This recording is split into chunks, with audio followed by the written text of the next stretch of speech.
Welcome to AM Best Audio. For the third consecutive year, global medical costs are projected to rise by double digits, with no signs of slowing, according to the WTW Global Medical Trends Survey. Insurers anticipate a 10.4% increase in medical expenses for 2025, matching the rate projected for this year. Regional variations persist, with U.S. costs expected to reach 10.2% and sharper increases forecasted in Asia Pacific, the Middle East, and Africa. These ongoing increases continue to challenge insurers, employers, and consumers alike. I'm Lori Chortis for AM Best Audio, and joining us now to discuss that and other findings from the survey is Linda Pham, Global Health and Risk Leader, Integrated and Global Solutions at WTW. Linda, welcome. It's wonderful to speak with you. Thank you so much for joining us today. Thanks, Lori. I'm excited to be here. Linda, what are the primary drivers of the projected double-digit increase in global medical costs for the third consecutive year? Well, there's a number of factors that contribute to the high healthcare costs. First is just the rise in new medical technologies and new treatments. And that's really due to the demand to make healthcare cost efficient and sustainable without compromising on patient care. The second key factor is the reliance on private healthcare, as public healthcare systems all over the world have been overwhelmed. And the third key factor is just the overall increase in pharmaceuticals, with insurers expecting a 15% or higher increase in cost. But it's not just those costs that are driving those increases. Medical trend, as we've seen it even in the past 3 years and looking forward, will continue to stay with the impact of provider and employee behaviors. So insurers are reporting overuse or misuse of care due to practitioners recommending too many services. And on the other side, employees are using healthcare plans at even higher rates. And that's part of the culture of this consumer-driven health monitoring. So employees are more aware of their health. And so that's also going to lead to the increased use of healthcare. When you look across the world, how do medical cost projections for 2025 differ across regions, and what factors are influencing these regional variations? Well, we've seen healthcare rates increase overall. For Europe and Asia, we've seen a slight slowdown in the increase just for this next year. But however, we look to 3 years ahead, we actually do see that increase even being higher. In some of these markets in the U.S., which historically have been stable, we've seen increases due to the pharmacy costs as drugs being one of those key drivers. Typically, they're higher in the U.S. because of the majority of the new pharmaceuticals are developed in the U.S. And there's introduction of new drugs, just such as the GLP-1s, that hadn't been historically been there. Similarly, in the Middle East, Africa, we see high pharmacy costs due to supply chain, regulatory systems, and inflation. It's a little bit different story in Europe, where costs have increased, but that's really because of the decline in the public healthcare systems. So there's different reasons that are driving that. In Asia, we see the aging workforce and the rise in respiratory infections, and that's driving the cost increases going forward. How has the surge in healthcare utilization, particularly for mental health services, impacted overall medical cost trends? It has had a significant increase. We see mental health as one of the top growing conditions or incidences that's driving healthcare costs in the next 18 months. And that's for a number of reasons. First, employers are including mental health in their healthcare coverages. So typical regions such as Asia historically had not had excluded mental health. They're now including that. And so that, coupled with employees' usage of medical services or mental health services, I think contributing to that is just, how the change in work has become due to post-pandemic, working from home, even the geopolitical conditions that's causing increased stress on our employees. And so then, and then just the whole awareness of mental health conditions is driving the increased utilization. And all of that results in increased healthcare costs. You mentioned public health care system earlier. What role do public health care system limitations play in driving patients toward private medical providers, and how does this affect costs? Yeah, that's a really good question, especially in some of those regions like Europe, in Latin America, where there was a strong reliance on private healthcare systems, or sorry, public healthcare systems. We're seeing those public healthcare systems be overwhelmed. The systems are understaffed, they're under resourced, there's long wait times, and there's poor quality of care. There's also an expectation, more so, for employers to take on the responsibility of providing care for their employees. All of those factors combined is then redirecting employees to the private healthcare system, which then, of course, increase utilization and cost to the healthcare costs. Customize your data experience. BestLink now offers an interactive company dashboard that provides company-level intelligence in a fast, user-friendly interface featuring interactive tables, charts, and Sparkline performance histories. Customize the dashboard tiles to prioritize the insurer ratings, data, and analytics that best support your workflow. AM Best. Our insight, your advantage. Speaking of employees, what strategies can employers adopt to manage rising healthcare costs while ensuring their employees achieve positive health incomes? And how are you collaborating with your clients to address this challenge?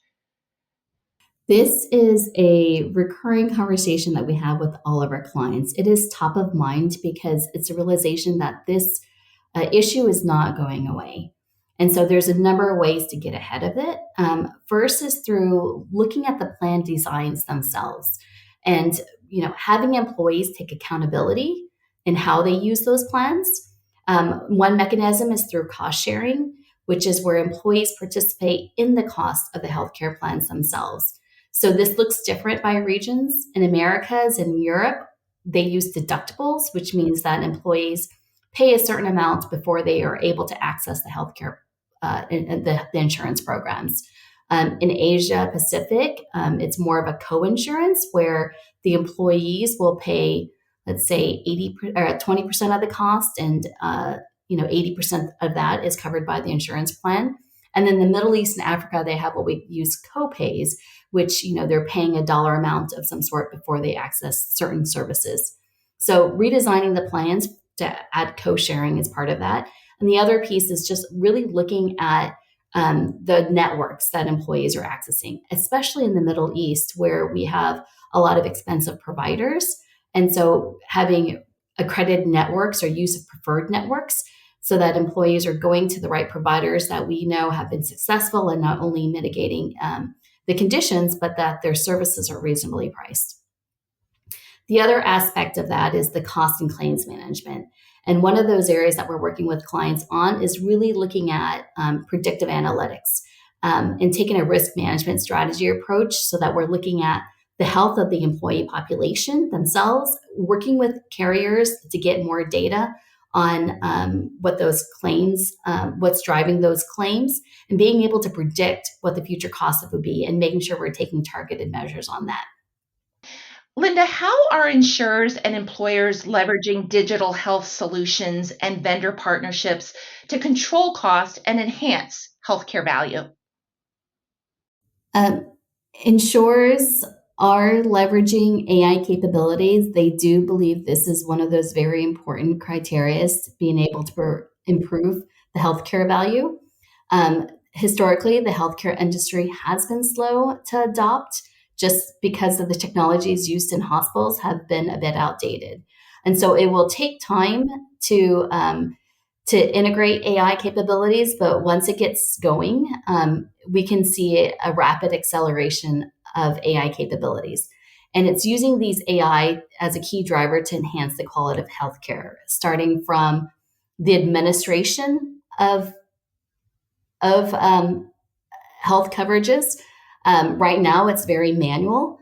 So using AI to automate that, but then all the way to engaging employees through communication, making sure employees understand what treatments they're getting, how it's working, and engaging them in practices so that they themselves can take control of their healthcare management.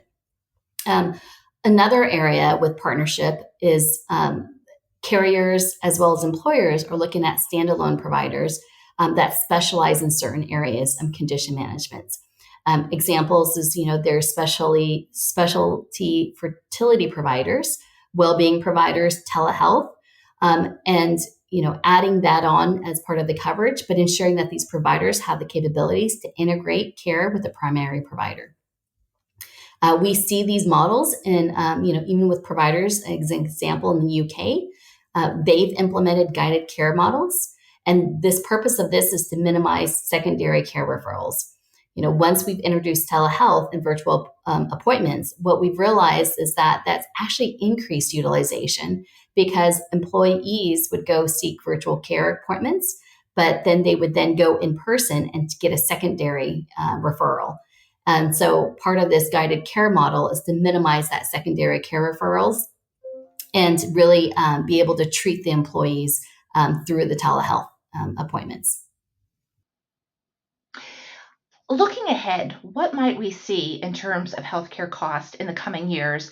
And what long-term strategies can insurers and employers adopt to address the unsustainable trend of rising medical costs while meeting growing global healthcare demands? So healthcare costs, we predict, will continue to stay high. And so what employers can do is at least mitigate the increase of that.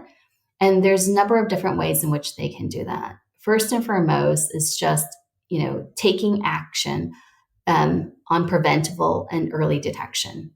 And that's through first awareness and education with the employees, which promotes healthier lifestyle choices, educating employees on lifestyle risk, having targeted engagement of programs.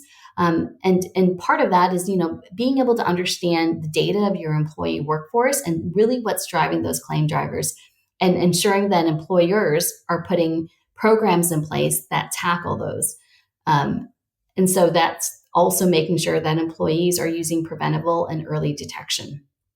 The other piece of that is really looking at how employees utilize healthcare coverage in itself. Oftentimes you're going to doctors and they're prescribing drugs to manage the condition on a long-term basis, but really getting at advanced treatments and covering those advanced treatments to treat the condition so that it doesn't turn into a chronic condition. Linda, this has been so interesting and so informative, and I'd like to thank you so much for taking the time to join us and speak with us today. Thank you so much for having us, and we're excited to share, what we're seeing in the market with medical trend increases. That was Linda Pham, Global Health and Risk Leader, Integrated and Global Solutions at WTW. And for AM Best Audio, I'm Lori Chortis.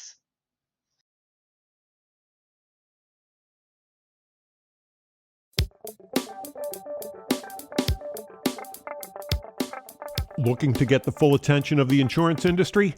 We have the platforms that will do just that. Whether it be AM Best TV, AM Best Audio, Best Review Magazine, or Best Day. Find out more by calling AM Best Advertising Sales at 908-439-2200, extension 5399, and have a great day.